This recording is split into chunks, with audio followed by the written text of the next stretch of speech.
ప్రస్తుతం మంగళగిరి నియోజకవర్గానికి సంబంధించి చూస్తే లోకేష్ పెద్ద ఎత్తున సంక్షేమ అభివృద్ధి కార్యక్రమాలు చేపడుతున్నారు ఓడిపోయినప్పటికీ అనేది ప్రచారం ఉంది. ప్రస్తుతం మీరు గత ఎన్నికల్లో మరి లోకేష్ని ఎందుకు ఓడిపోయాడు అంటారు? లోకేష్ ఓడిపోవడానికి ప్రధానంగా కారణాలు ఏమంటారు?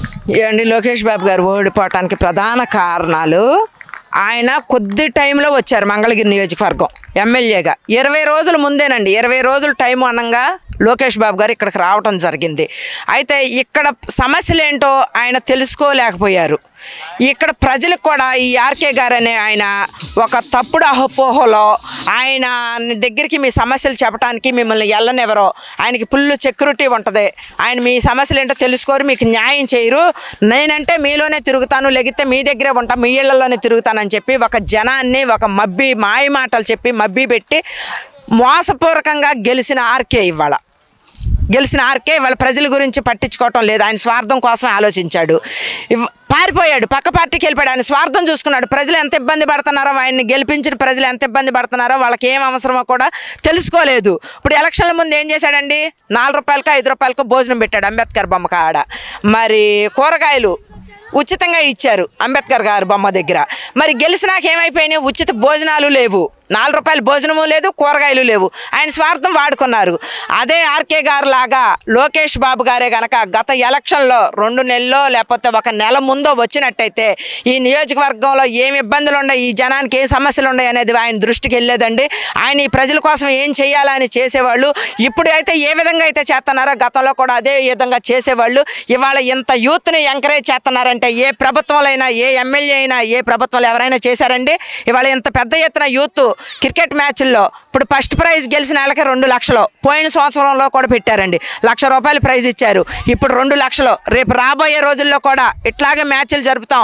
యూత్ని ఎంకరేజ్ చేయడానికి ఇవాళ ఈ నాయకుడు ఇంత పెద్ద ఎత్తున ముందుకు వచ్చాడంటే ఏ నాయకుడు చేయని పని. ఇవాళ లోకేష్ బాబు గారు చిన్న వయసులో కూడా ఎంతో అవగాహనతో ఈ ప్రజలు ఇబ్బంది పడకూడదు, ఈ ప్రజలు ఆనందంగా సంతోషంగా ఉండాలి, పేదరికం లేని రాష్ట్రంగా చూడాలి అని ఒక బాబు గారైనా లోకేష్ బాబు గారైనా ఇవాళ ఈ రాష్ట్రం కోసం ఆలోచిస్తున్నారు. కాబట్టి వాళ్ళు ఈ ప్రజలకి రేపు ఆయన గెలిస్తే మంచి రోజులు వస్తాయని వాళ్ళ ప్రతి ఒక్క యువకులు కూడా ఇలాంటి నాయకుడు రావాలి, మనకే ఉద్యోగాలు రావాలంటే ఇలాంటి నాయకుడు ఉండాలి, మన కష్టాలు తీరాలి, మన బాధలు అర్థం చేసుకునే నాయకుడు, ఏకైక నాయకుడు ఎవరన్నా ఉన్నారు అంటే లోకేష్ బాబు గారేనని వాళ్ళ ప్రతి ఒక్కరు కూడా ఇంత పెద్ద ఎత్తున యూత్ వస్తున్నారంటే 100 టీముల పేర్లు ఇచ్చారంటే వాళ్ళు ఈ క్రికెట్ మ్యాచ్కి అదేంటండి?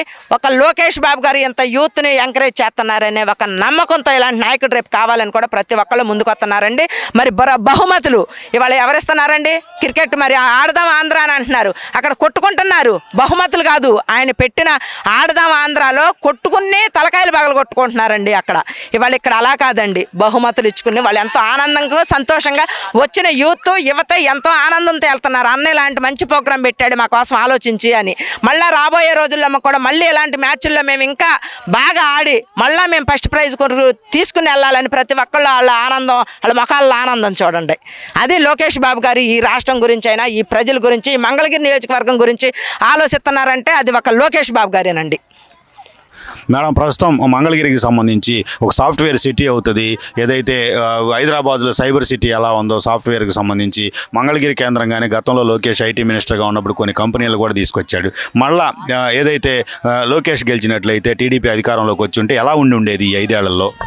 ఏమండి, అప్పుడు గతంలోనే ఒక లోకేష్ బాబు గారు ఐటీ మినిస్టర్గా ఉండి అన్ని కంపెనీలు, ఐటీ కంపెనీలు తెచ్చి ఎంతోమందికి ఉద్యోగాలు, ఉపాధి కల్పించిన నాయకుడు లోకేష్ బాబు గారు. మొన్న గెలిచినట్టయితే అప్పుడే లోకేష్ బాబు గారు క్యాన్వాసింగ్ చేసేటప్పుడు అన్నారు, నన్ను గెలిపించండి, మరి ఒక గచ్చిబౌలి చేస్తా ఈ మంగళగిరి నియోజకవర్గం, మళ్ళీ ఒక గచ్చిబౌలి లాగా నేను చేస్తానని మాట ఇచ్చారు. కాకపోతే ఇక్కడ ప్రజలు ఏంటంటే తెలుసుకోలేకపోయారు ఆయన్ని. ఇవాళ ఆయన ఓడించుకున్నాము, గెలిపించినట్టయితే అప్పుడు ఐటీ కంపెనీలు తెచ్చి ఇంతమందికి ఉపాధి చూపించిన నాయకుడు ఈసారి గెలిచినట్టయితే ఇప్పుడు ఇన్ని మంచి పథకాలు చేస్తున్నాడు, ఇంకా గొప్ప పథకాలు చేసేవాడు. ఇవాళ చదువుకున్న ఇంట్లో పిల్లలకండి ఉద్యోగాలు లేక ఈ జగన్ రెడ్డి ఏమిచ్చాడండి? 5,000 వాలంటరీ ఉద్యోగాలు ఇచ్చారు. అదే బాబు గారు గెలిచినా, ఇవాళ లోకేష్ బాబు గారు గెలిచినా సాఫ్ట్వేర్ చదువుకుని ఉద్యోగాలు లేక ఎంతమంది నిరుద్యోగులు ఉన్నారు. అలాంటి వాళ్ళందరికీ కూడా ఇవాళ లోకేష్ బాబు గారు ఇక్కడ మంగళగిరి చుట్టూ కూడా కంపెనీలు తెచ్చి ఎంతోమందికి ఉద్యోగాలు కల్పించేవాడు నాయకుడు లోకేష్ బాబు గారు.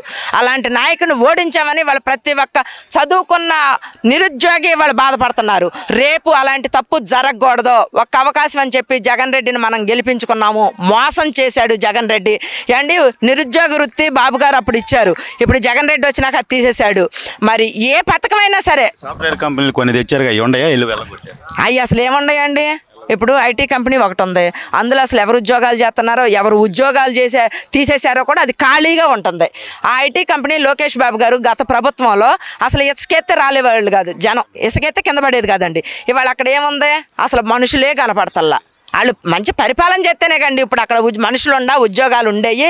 వాళ్ళు ఈ రాష్ట్రం కోసం ఆలోచించి ఇక్కడ యువత ఎంతమంది బాధపడుతున్నారే అని ఆలోచించిన ముఖ్యమంత్రి అయితే ఇంకా కంపెనీలు తెచ్చేవాడు, ఆ ఐటీ కంపెనీలో కూడా ఉద్యోగాలు కల్పించేవాడు. ఇవాళ ఆయన ఈ రాష్ట్రాన్ని సర్వనాశనం చేయడానికి ఒక మోడీ గారు కాళ్ళ దగ్గర ఈ రాష్ట్రాన్ని తాకట్టు పెట్టి ఆయన స్వలాభ కోసం, ఆయన రాబడి కోసం, ఆయన ఆదాయం కోసమే చూసుకుంటున్నాడు. కానీ జగన్ రెడ్డి ఈ రాష్ట్ర ప్రజల కోసం, ఈ రాష్ట్రంలో చదువుకున్న నిరుద్యోగులకి ఉద్యోగాలు లేకోకుండా యువతలు ఇవాళ ఎంతో ఇబ్బందులు పడుతున్నారని ఎవరి గురించి ఆలోచించింది అయితే లేదండి జగన్ రెడ్డి గారు. అంటే ముఖ్యమంత్రి ఉన్న ప్రాంతం మంగళగిరి, ఆయన నివాసం ఉంటున్నటువంటి ప్రాంతం. ఇందులో ఏదో 27 పథకాలు పెట్టాడు, ఆయన ఓడిపోయిన నియోజకవర్గాన్ని వదిలిపెట్టకుండా తిరుగుతున్నాడు, అందరిని అంటి పెట్టుకొని అని చెప్పి అంటున్నారు. ఏంటి ఏం పథకాలు, అది మీకేం తెలుసు?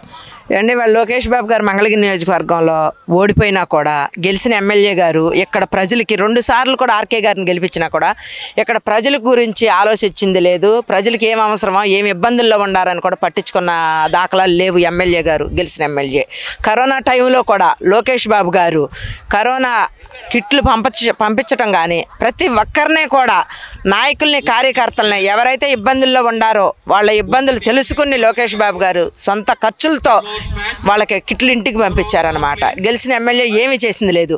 ఇవాళ ఈ మంగళగిరి నియోజకవర్గంలో 27 సంక్షేమ పథకాలు పెట్టారు అంటే లోకేష్ బాబు గారు ఓడిపోయినా కూడా ప్రజలు ఇబ్బందులు గుర్తించి ఇక్కడ ప్రజలు ఇబ్బందులు పడుతున్నారు, వాళ్ళకి చేసుకోవటానికి చేతి పనులు లేవు ఈ ప్రభుత్వం వచ్చిన కానించి అని మహిళలకే స్త్రీశక్తి ద్వారా కుటుంబిషన్లు అండి, దారబంతి టేపుతో సహా, కత్తిరితో సహా లోకేష్ బాబు గారు మిషన్ కొని ఇస్తున్నారు. ఇవాళ వాళ్ళు నేర్చుకునే వాళ్ళు చెబుతున్నారండి, ఆ మహిళలో మాకు వాళ్ళు చెబితే మేము విన్నాము. టీచర్ గారి దగ్గరికి వెళ్ళి నెలకే మాకు మిషన్ నేర్పినందుకు ఎంత తీసుకుంటారు అంటే మీకు మిషన్ మొత్తం వచ్చేసరికి 10,000 రూపాయలు ఫీజు కట్టాలని అన్నారంట నేర్పించే టీచర్ గారు. ఇవాళ అలాంటి టీచర్ గారితో కూడా వాళ్ళకి పని లేకోకుండా, వాళ్ళు ఖర్చు లేకోకుండా వాళ్ళు లోకేష్ బాబు గారు టీచర్ గారిని పెట్టి మిషన్లో నేర్పించి కుట్టడం వచ్చినాక వాళ్ళకి మిషన్లు ఉచితంగా, మిషన్లో కత్తిర్లు, దారబంతి, టేపుతో సహా ఇవాళ లోకేష్ బాబు గారు ఉచితంగా ఇస్తున్నారంటే ఆ మహిళల్లో వాళ్ళ ముఖంలో ఒక సంతోషం అనేది వస్తుంది. ఇలాంటి నాయకుడిని మేము ఓడిచ్చేసుకున్నామే, ఇలాంటి నాయకుడు ఓడిపోతేనే మా గురించి ఎంత ఆలోచిస్తున్నాడు, ఇట్లాంటి నాయకుడు రేపు గెలిస్తే ఇంకెన్ని పథకాలు ఇస్తాడు, ఈ మంగళగిరి నియోజకవర్గం ఇంకెంత మార్పు తెస్తారో ప్రజలకి అని కూడా చాలామంది వాళ్ళు ఆనందంగా ఉన్నారండి. ఒక స్త్రీశక్తి ద్వారాగా కుట్టు మిషన్లే కదండి, ఉచితంగా సంజీవిని పెడుతున్నారు. చనిపోయిన వాళ్ళకి 10,000 రూపాయలు మట్టి ఖర్చులు. చంద్రబాబు నాయుడు గారి ప్రభుత్వంలో చంద్రన్న బీమా అని యాక్సిడెంట్లుగా చనిపోయిన సాధారణ మరణానికి ఇంతని అమౌంట్ ఉండేది, ఎంపటే చనిపోగానే మట్టి ఖర్చులకి 5,000 ఆ శవం అక్కడ ఉండగానే పంపించేవారు. ఇవాళ లోకేష్ బాబు గారు ఓడిపోయినా కూడా మట్టి ఖర్చులకి 10,000 రూపాయలు వాళ్ళు చనిపోయిన వాళ్ళకి పంపిస్తున్నారండి. అన్నా క్యాంటీన్ ఏంటి, వాళ్ళ పేదవాళ్ళు పట్టిడు అన్నం తింటున్నారు 2 రూపాయల కంటే. ఏమండి వాళ్ళు అసలు 2 రూపాయలకి ఒక చాక్లెట్ వస్తుందండి మన చిన్న పిల్లలకు కొనడానికి. అలాంటి పరిస్థితులు ఇవాళ 2 రూపాయలకి లోకేష్ బాబు గారు అన్నా క్యాంటీన్లో ప్రభుత్వం కూల్చివేసినా కూడా ఇవాళ నేనున్నాను పేదవాళ్ళ పక్షాన అని చెప్పి ఎవరో కూడా ఇబ్బంది పడకూడదని 2 రూపాయలకి కమ్మట భోజనం పెడుతున్నారని ప్రతి ఒక్క పేదవారు కూడా ఇవాళ ఎంతో సంతోషంగా ఉన్నారు. ఇట్లాంటి నాయకుడు కావాలి మనకే అని ప్రతి ఒక్కళ్ళు కూడా అనుకుంటున్నారు. ఒక అన్నా క్యాంటీనే కాదండి, టిట్కో ఇళ్లలో నీళ్లు సదుపాయం లేకపోయినా కూడా ఇవాళ ట్రాక్టర్ల ద్వారాగా లోకేష్ బాబు గారు వాళ్ళకి నీళ్లు సదుపాయం చేస్తున్నారు. మరి ఉచితంగా హాస్పిటల్ పెట్టారు, 200 టెస్టులు ఉచితంగా ఇవాళ లోకేష్ బాబు గారు చేయిస్తున్నారండి. మరి గెలిచిన ఎమ్మెల్యే ఏమైపోయాడో తెలీదు. అలా చెప్పుకుంటూ పోతే ఇవాళ 27 సంక్షేమ పథకాలు, వ్యాపారం చేసుకునే వాళ్ళకే తోపుడు బళ్ళేంటి, టిఫిన్ బళ్ళేంటి, మరి సెల్యూన్ కుర్చీలేంటి, ఇలాంటి ఎన్నో 27 పథకాలు ఇవాళ లోకేష్ బాబు గారు ఇవాళ పేదవారి గురించి ఆలోచించి ఇబ్బందుల గురించి తెలుసుకుని వాళ్ళు ఇలాంటి నాయకుడు పేదవారికి ఇంత మంచి పని చేస్తుంటే రేపు రాబోయే ఎలక్షన్లో ఇట్లాంటి నాయకుడు మాకు కావాలని వాళ్ళ ప్రతి ఒక్కళ్ళు కూడా ముందుకొచ్చి మేము లోకేష్ బాబు గారికి ఉన్నాం, మేము లోకేష్ బాబు గారి వెంటే ఉన్నామని ప్రతి ఒక్కళ్ళు కూడా వాళ్ళే స్వచ్ఛందంగా ముందుకొచ్చి చెబుతున్నారండి. మాకు చాలా ఆనందంగా ఉంది. గెలిచిన ఎమ్మెల్యే ఏమైపోయాడు, వాళ్ళ రాజకీయ స్వార్థం చూసుకున్నారండి. 2 సార్లు మోసం చేసి ప్రజలను గెలిపించారు.